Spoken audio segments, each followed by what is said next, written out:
A famous quote attributed to Stanford economist Paul Romer is, "A crisis is a terrible thing to waste. When the electricity goes out, candle sales go up." There's always a business opportunity in a recession. Money doesn't really disappear. People simply begin to save and/or allocate funds to pay off the debt, which created good economic days before the recession. Understanding this cycle will help you tap into the minds of consumers and how they think. Smart businessmen profit from recessions. The whole cycle between boom and bust is vitally essential to the business. You want to buy low and sell high. Warren Buffett, the smartest investor in the world, gave the advice to be greedy when others are fearful during a recession and fearful when others are greedy in a boom. So the smart businessman accumulates cash and borrowing power in a boom and buys heavily in a recession. Welcome to the Atlantis Report. During recessions, smart businessmen do things they cannot easily do in good times, e.g., they rebuild, restructure, acquire new assets or companies, and they prepare themselves well for the next boom. First of all, they anticipate recessions and are ready for them. This means they have hoarded cash and have become leaner so that they can survive on lower levels of revenue and profitability. In good times, the supply of money and labor supply can be tight. Employees have other employment options because there are plenty of jobs available in the job market. When a recession hits, employees realize that they are lucky to have a job, so they better hold on to it. Therefore, employees are on their best behavior during recessions. Best time to restructure your business because there will be the least amount of resistance from your employees. Best time to rebuild things you want rebuilding because you have higher negotiating leverage over your vendors. Best time to borrow money because interest rates will likely to be low. Best time to acquire customers from failing competitors. Good time to buy office space in geographic areas you want to expand because real estate will be cheaper. The following expressions will save you a fortune and reduce your anxiety long-term. I will paraphrase. Wall Street has predicted 3 of the last 20 recessions and crashes. Put 1,000 economists in the room, and you will get 1,000 different answers.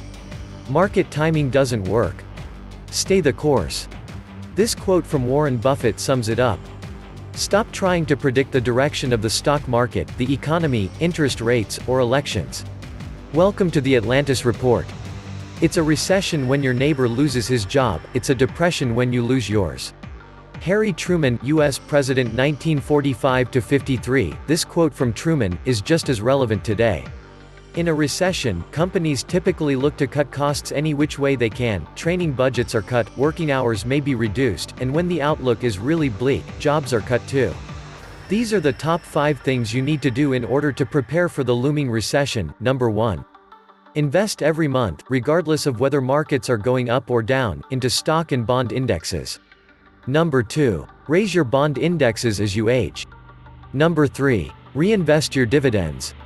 Number 4. Never get too excited when markets rise or too depressed when they fall. Number 5. Take the financial media with a pinch of salt or switch it off entirely. Just look at Trump and Brexit. Everybody was so worried in 2016. Look at China and the trade war in 2018–2019. All the while, markets quietly hit new record highs, as they always do long-term.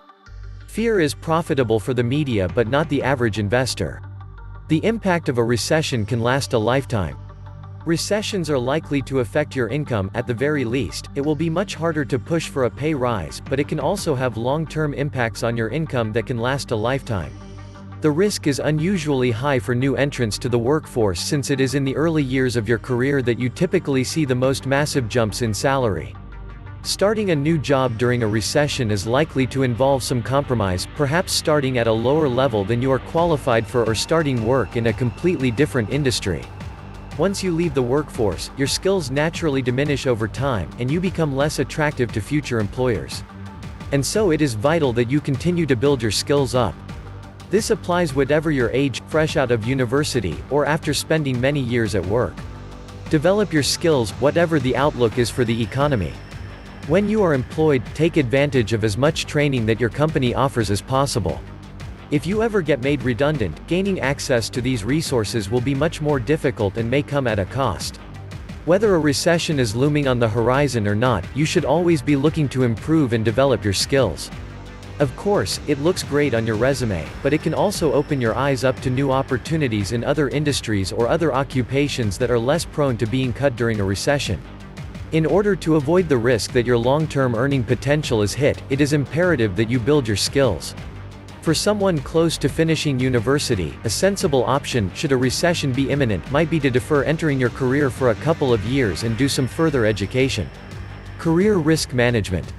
The decision to work for a startup, an established large company, or, indeed, the other government depends on your career objectives, but it also depends on your risk preference. For example, early in your career, it may pay off to risk working for a startup with significant upside potential, but being aware that a recession may also hit it hard. At the other end of the scale, working for the government and the public sector can often, but not always, be the most recessionary-proof place to work since job cuts are typically far less likely.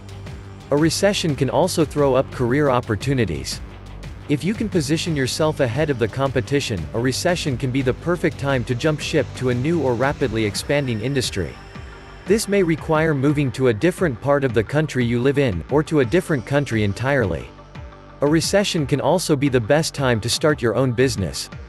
Everything that you need to start a business tends to be cheaper during a downturn: labor, rent, equipment, materials, credit, etc. A recession startup will also have less competition and more negotiating power. What about your investments? For investors, opportunities exist across the business cycle. It is often at inflection points in business cycles that tremendous asymmetrical investment opportunities present themselves, i.e., where the odds are in your favor. It's more important than ever to know where we are in the business cycle. But how should you invest with this knowledge? Let's look at some of the things you should think about when it comes to investment across the business cycle. Inflation protection. Recession is inflation's half-sister. Buy gold. All currency is considered fiat. Fiat money is a currency without intrinsic value that has been established as money, through regulations. All printed money regulated by governments falls under this definition. Gold, on the other hand, is a real currency. Fiat currency is subject to inflation. Gold is not. For example, back in the day, you could buy a chariot, horses, and a driver for, let's say, 20 gold pieces. Back in the day, you could also buy, let's say, a Ford Model T for 20 gold pieces. Today, you can buy a family car for 20 gold pieces. The power of what gold can buy does not really change. The same example for the family car can also be used for toilet paper or any other purchased goods or service. Gold is the only stable currency. Gold bullion is not considered currency and is usually subject to special care and sometimes assay.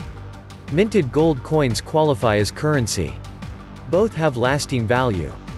However, bullion has to be sold to convert to fiat currency or fiat credit, whereas coins can be used to buy goods without converting to cash. Only purchase eagles, maple leafs, or Krugerrands. Equities have traditionally been viewed as an inflation hedge asset class since a company's revenues and earnings should also rise with inflation. From a long-term perspective, equities may, therefore, be considered an inflation hedge. However, this doesn't always hold over shorter periods of time. Since equities can be thought of as a discounted stream of future cash flows, higher inflation means that the discount rate applied to those cash flows rises, which lowers their current value. Higher interest rates also increase the cost of capital to corporations, and higher inflation means that earnings may be overstated since they depreciate historical cost rather than the replacement cost of assets. To understand how to guard against it, investors first need to be aware of the difference between expected and unexpected inflation. Expected inflation is essentially the market's consensus view on the future path of inflation. Since financial markets are forward-looking, they presumably incorporate this view into current asset prices. In contrast, inflation risk relates to unexpected inflation. Based on the period 1973 to 2012, periods of high but unexpected inflation have resulted in losses for stocks versus holding cash. Commodities and gold, in particular, have been much more effective in protecting wealth. Defensive position.